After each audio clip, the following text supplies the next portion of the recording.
Yes. Okay, this panel is going to be in English. So I'm very happy to be introducing the participants of this panel on migration in Southern Africa, challenges for civil society organizations. Um, my first panelist is His Grace Archbishop Buti Tihagale, who is the Archbishop of the Catholic Archdiocese of Johannesburg. From 2016 to 2021, he was the Southern African Catholic Bishops' Conference Liaison Bishop for Migrants and Refugees. He is a member of the UNHCR, Multi-Religious Council of Leaders, and a high-profile supporter of the campaign I Belong. For many years, he was the president of the SACBC. His Grace strongly advocated against apartheid and exclusion of poor and vulnerable people. He has written various articles and statements to address the challenges and rights of migrants, refugees, and displaced persons of the Southern African region. Please join me in welcoming His Grace Archbishop Tihagale.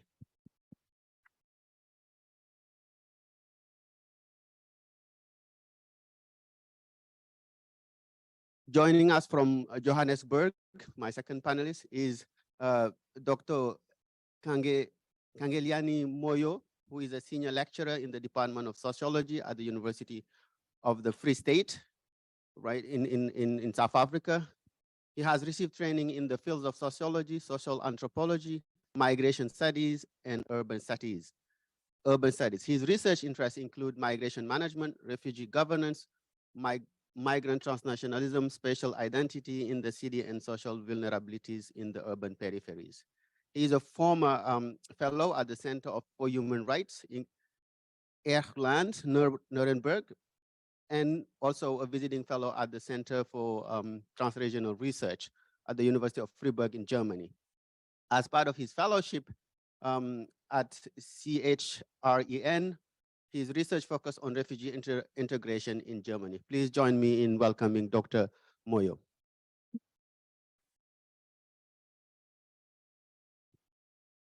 Who is joining us via Zoom. And finally, Dr. Rose Zazi, who is a senior researcher at the German Institute of Development and Sustainability. Her research areas of interest are migration, refugees, and conflict and peace building. She has published peer-reviewed articles on migrants, refugees, and gender, refugees and social technology, identity, asylum seekers, and border crossing, return migration, as well as gender and peace building. She is the author of a book called Deviant Destinations, Zimbabwe and North to South Migration, published on Lexington Books in 2020. And also she has a book coming up titled Non-Migration Amidst Zimbabwe's Economic Meltdown, also appearing in Lexington Books in 2023. Please join me in welcoming Dr. Zazi.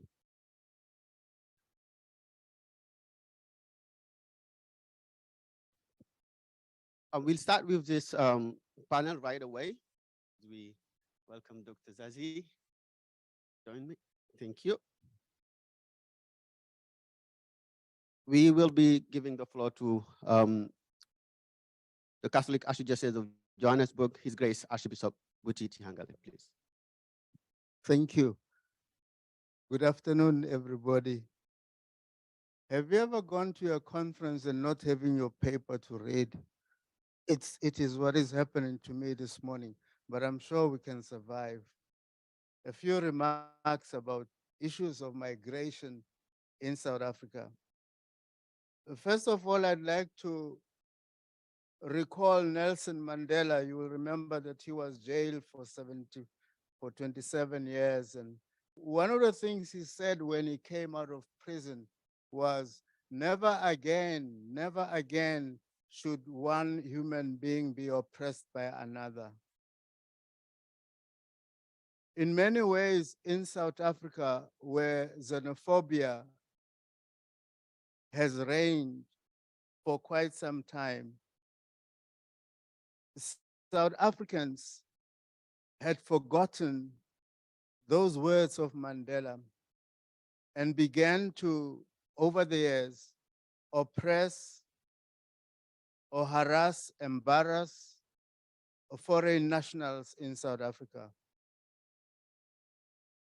But also, South Africans were forgetting that they too, for many years, were foreigners in many countries across the world during the apartheid years. The form in which this harassment or exclusion of people, migrants coming from other countries, clearly in search of better opportunities in South Africa. First, there has always been an accusation against foreign nationals, if you want to call them that they were taking over the jobs of South Africans. The accusation is probably false based on the fact that the economy in South Africa during the past 10 years has slowed down quite significantly. And to add to that, South Africa probably, unlike other countries, again, during the past 10 years, has not had a stable electricity, which has affected the economy. It might not sound like a strange thing, but it is. South African economy has been slowed down greatly, and even investments into the country by just the sheer mismanagement of electricity in the country. And therefore, this has created more than 32% of people are unemployed in South Africa. So the scramble for jobs is quite a serious challenge. And this is why, therefore, the ongoing struggle between migrants, we lump them together, migrants, refugees, and asylum seekers, that they face the hostility of locals because of that. Secondly, migrants who do not have identity documents, not only are they being embarrassed, the police, but recently we have a movement in South Africa called Dudula, which means push them out. What this movement is doing is to go to the hospitals and schools and identify those without identity documents and say they have no right to health facilities, they have no right to education. This again creates tension.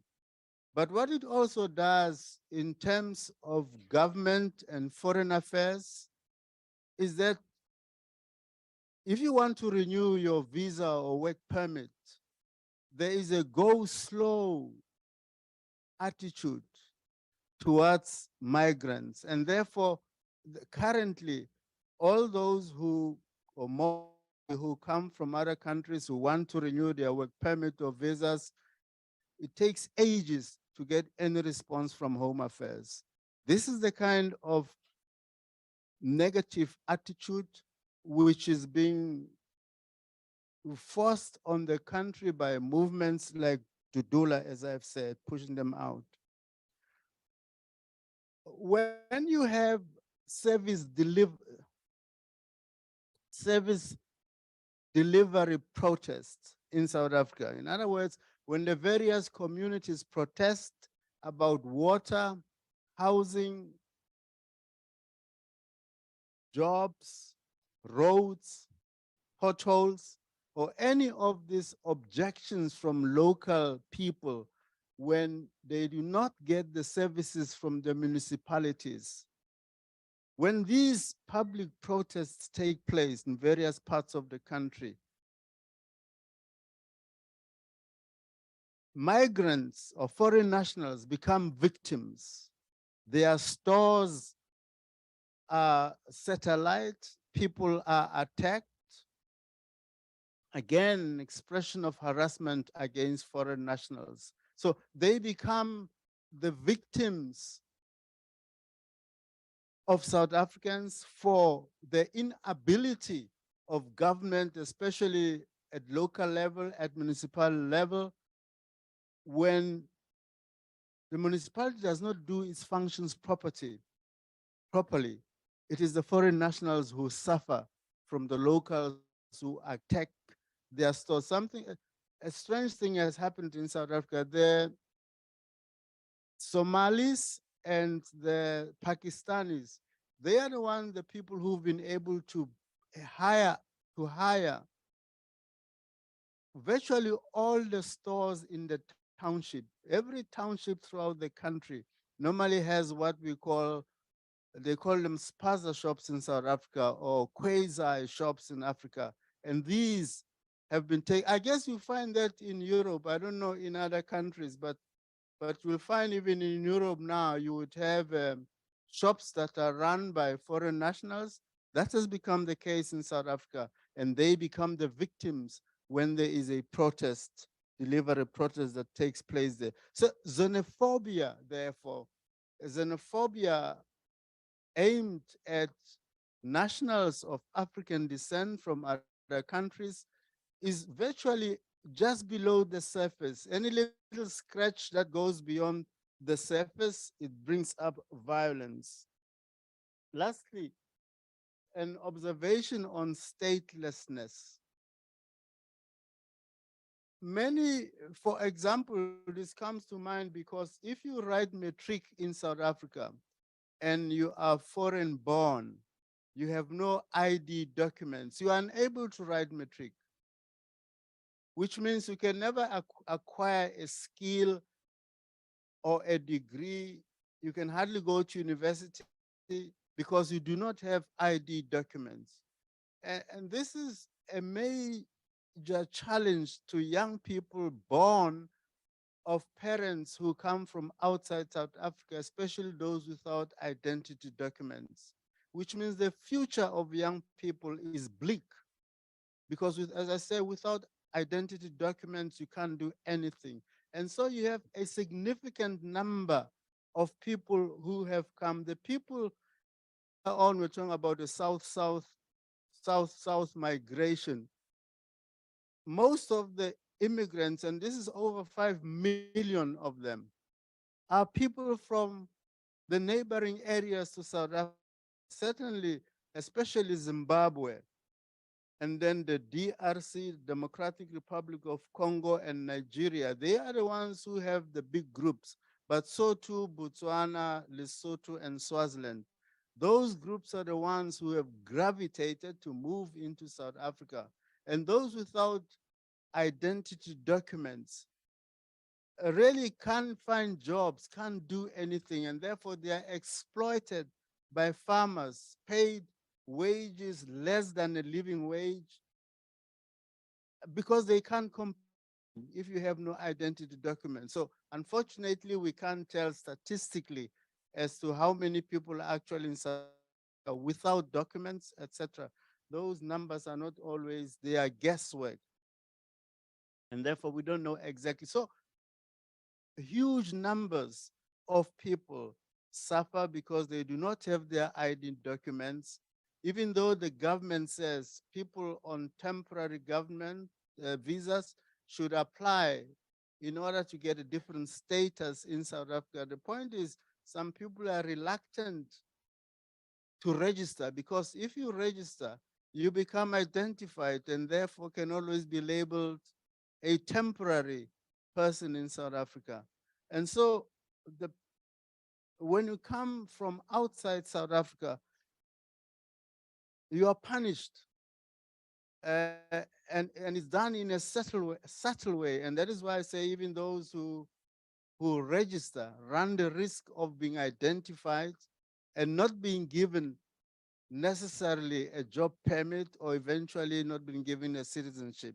So the question, the future of migrants in search of work in South Africa continues to be a bleak future. Thank you.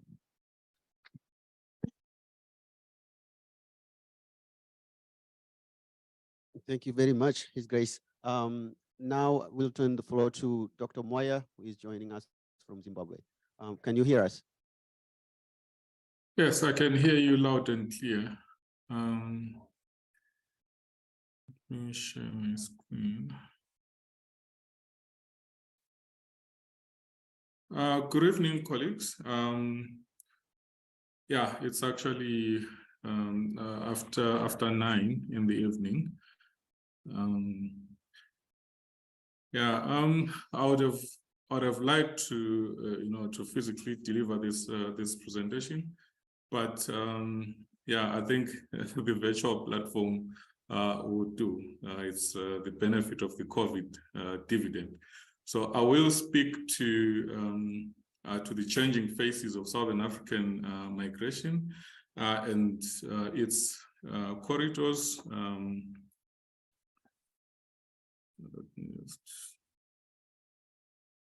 Okay.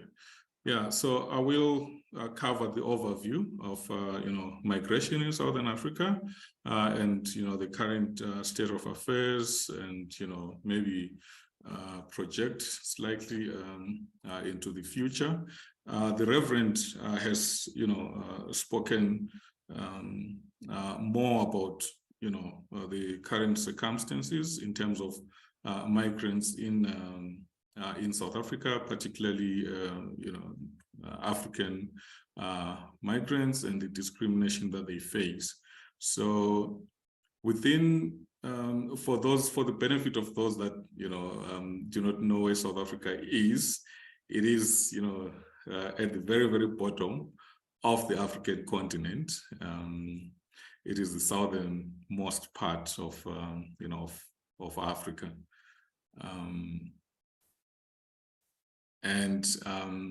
So within Southern Africa, we have a body that is SADC, Southern African Development Community, which is composed of 16 nations, and so they form that southernmost part of Africa. So it is an organization that covers economic cooperation and also political cooperation.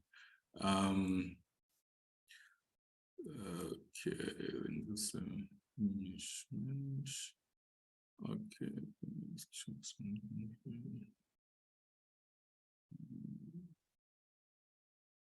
I want to zero in on, okay. So within Southern Africa, South Africa is, the dominant, or rather,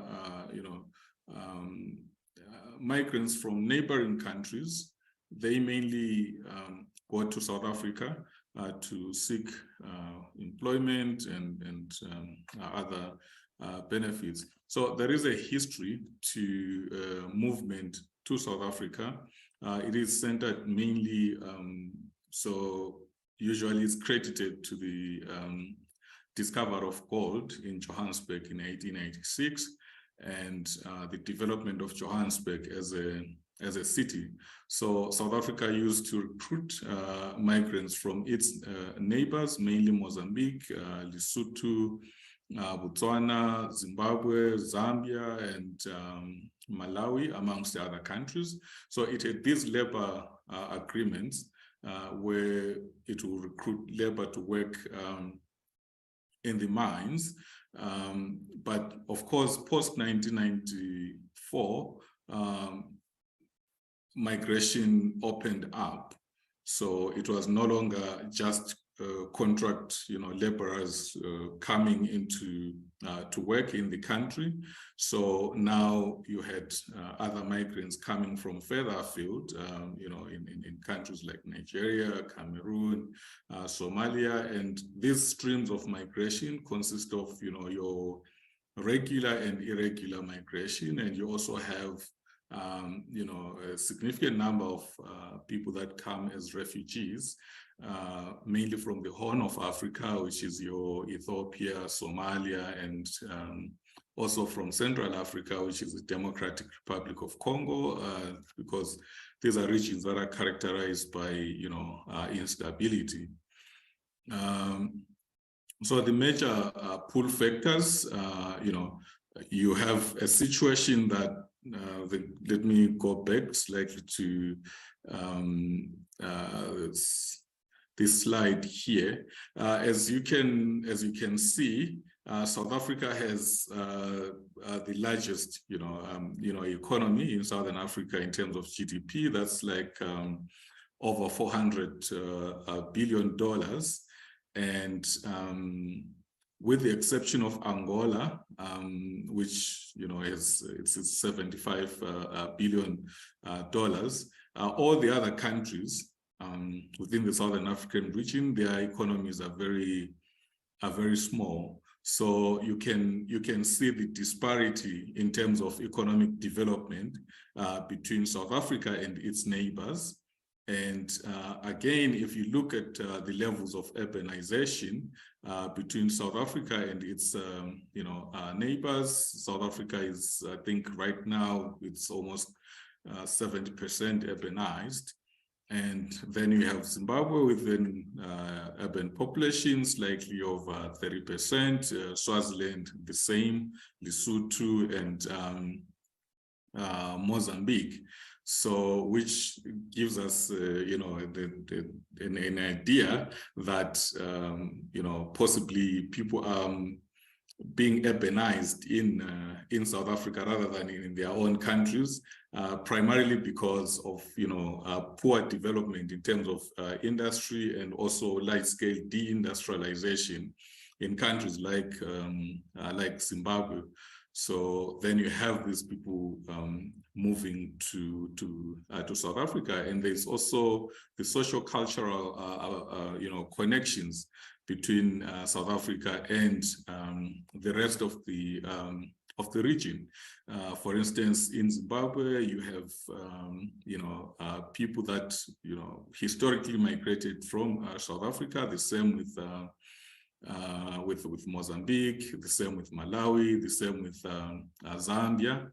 So there is these regional connections from a cultural point of view.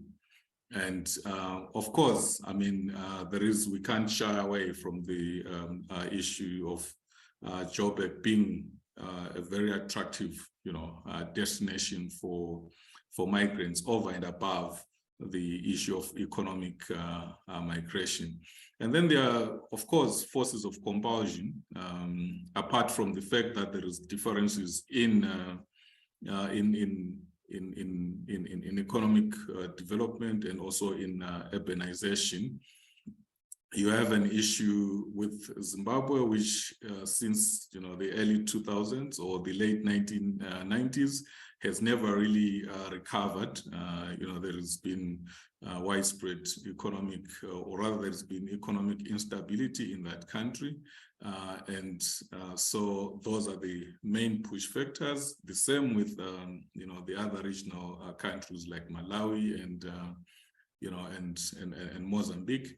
They have consistently been sending migrants into South Africa, and of course, you add the movement of people from the Democratic Republic of Congo, and also as further afield as Ethiopia and Somalia, and of late you have people from Bangladesh that are also coming into South Africa to seek asylum. And recently we had a case of people from Afghanistan even coming to South Africa to seek asylum. So within the Southern African region, you have because South Africa shares very large land borders with Mozambique, Botswana, and Zimbabwe, which are quite porous. So it is easy to move across the borders. So this basically enables a lot of the migration into South Africa, and also there is widespread corruption in the land borders, so people can bribe and go across. I suppose Mexico and the USA also experience similar circumstances with many Mexicans crossing over to the USA. So now we have an issue.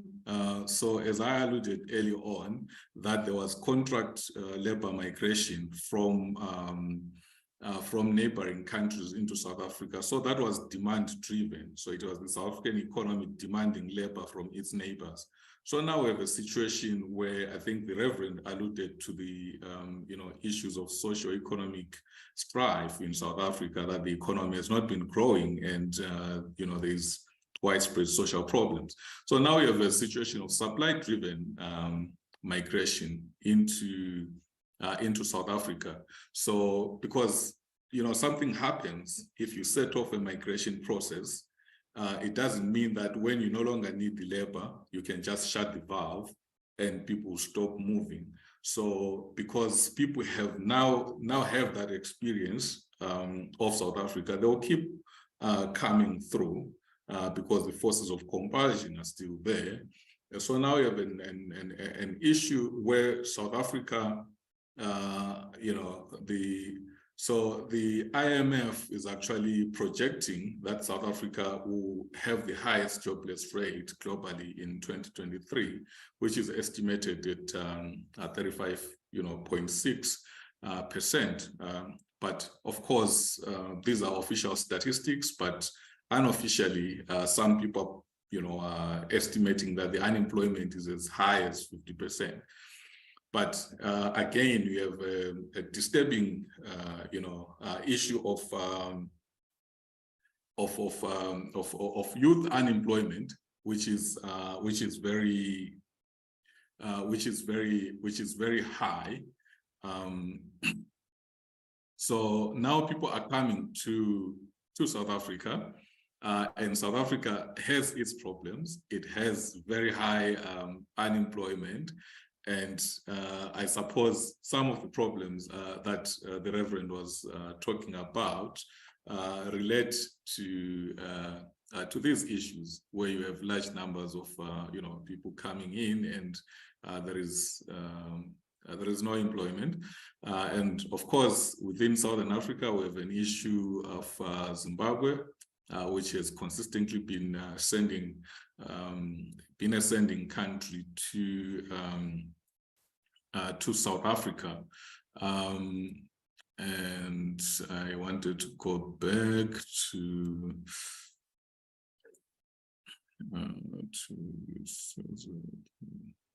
okay.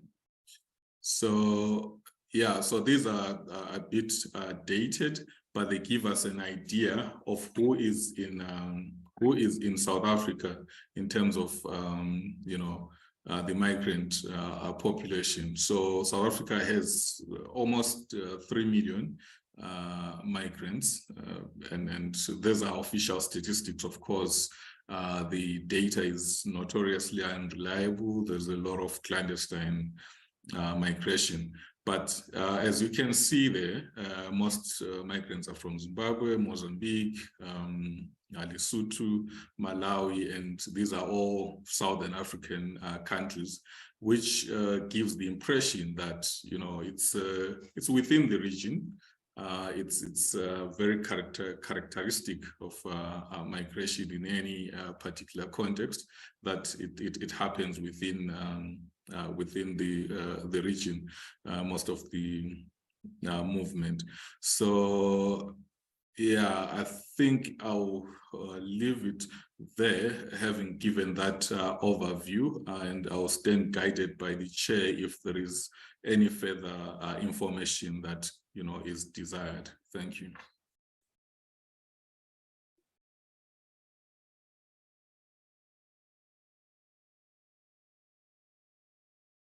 Thank you very much. Now I'll give the floor to Dr.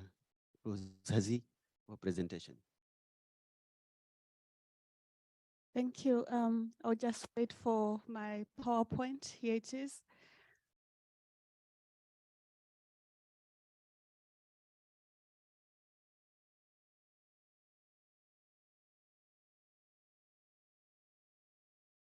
Right, so thank you so much. It's a pleasure to be here.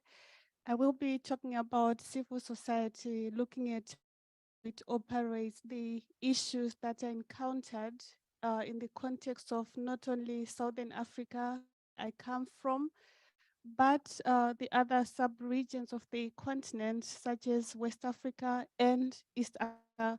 Of course, I won't speak about all the countries. It's a massive continent with 55 countries. Um,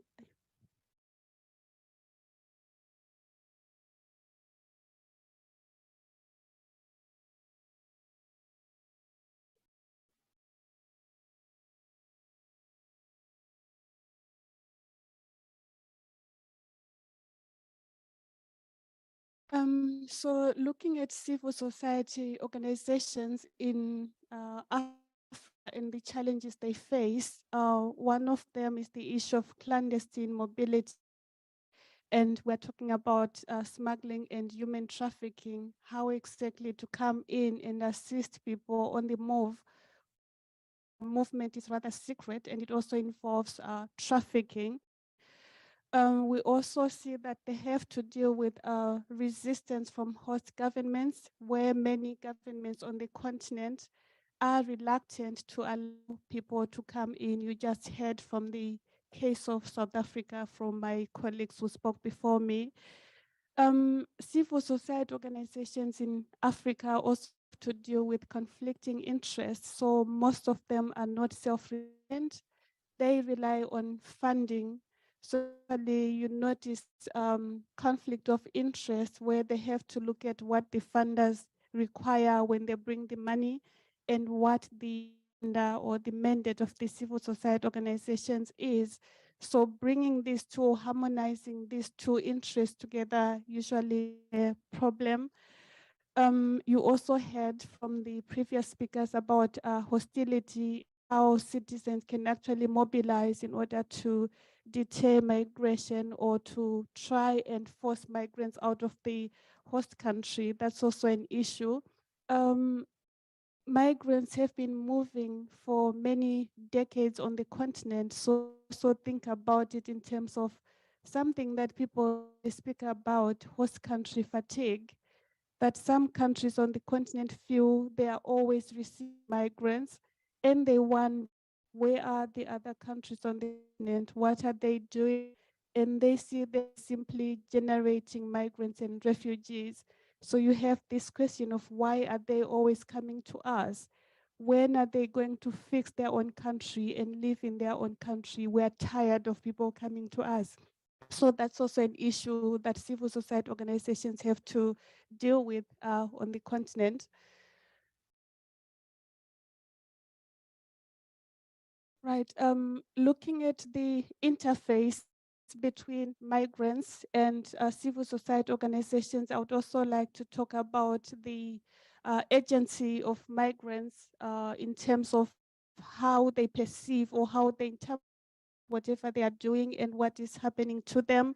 For example, when you talk about people smuggling, do migrants understand this as smuggling in terms of it being a crime, or they have a different perspective in which they see smugglers and as people who help them?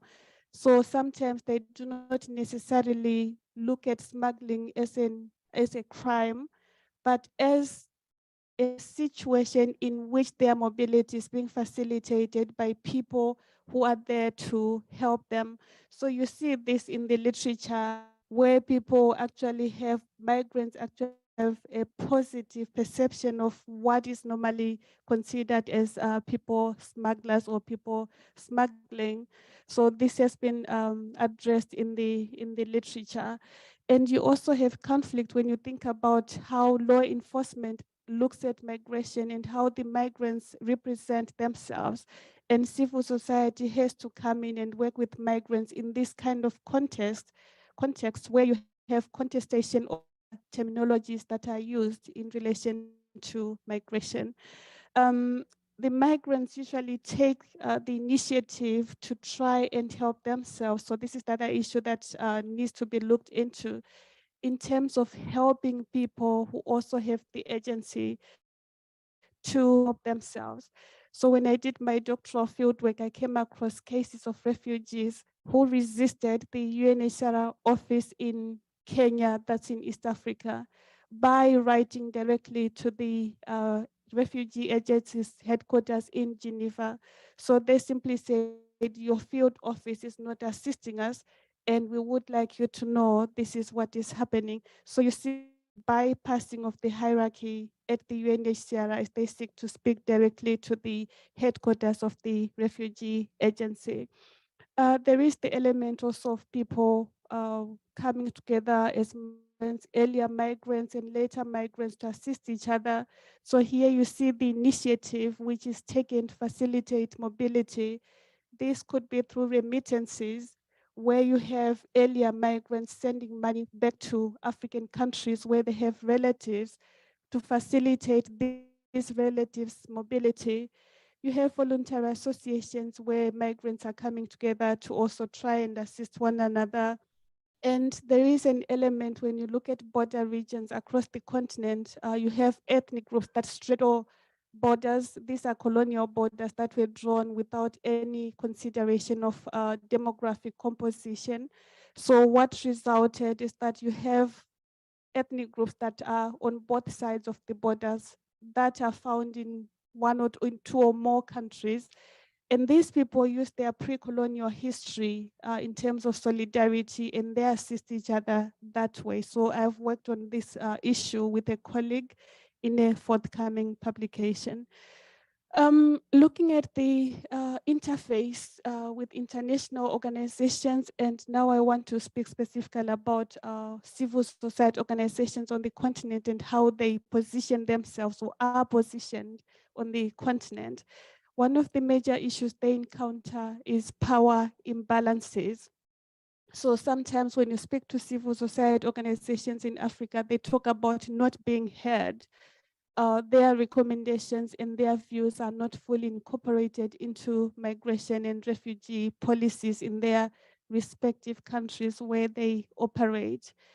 And they also have to deal with the funders, like I said earlier on, and the governments. So what is acceptable to the funders and what is also acceptable to the host government, and where then is their mandate kind of situation.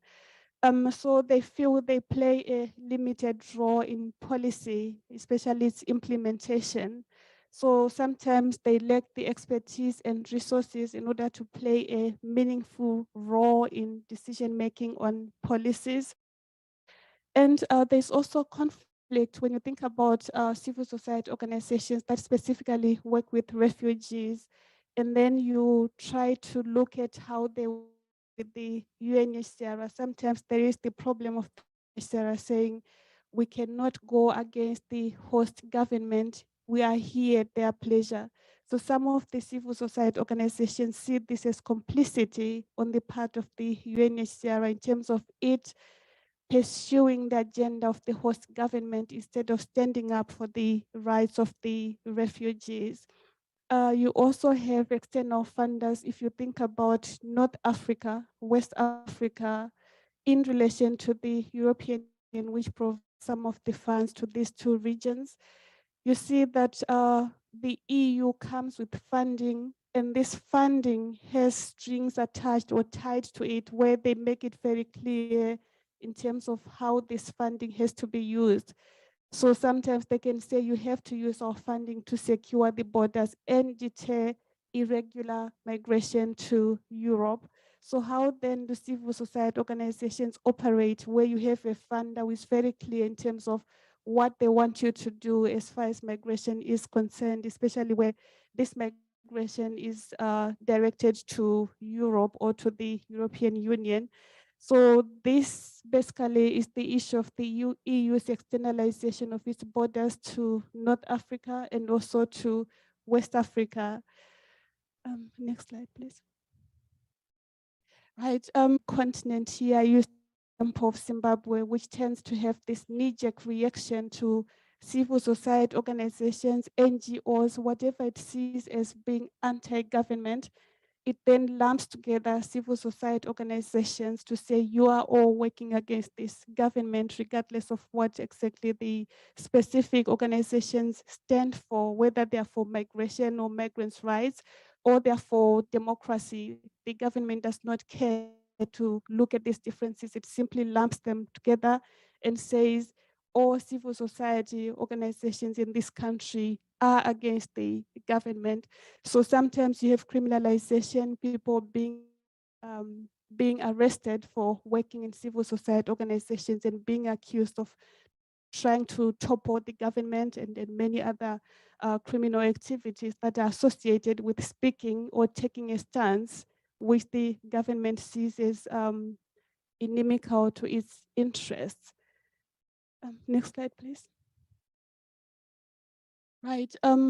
You cannot talk about civil society because sometimes we talk about civil society as if there's only civil society organizations, governments, and the migrants. But what about the local people? Where do they stand?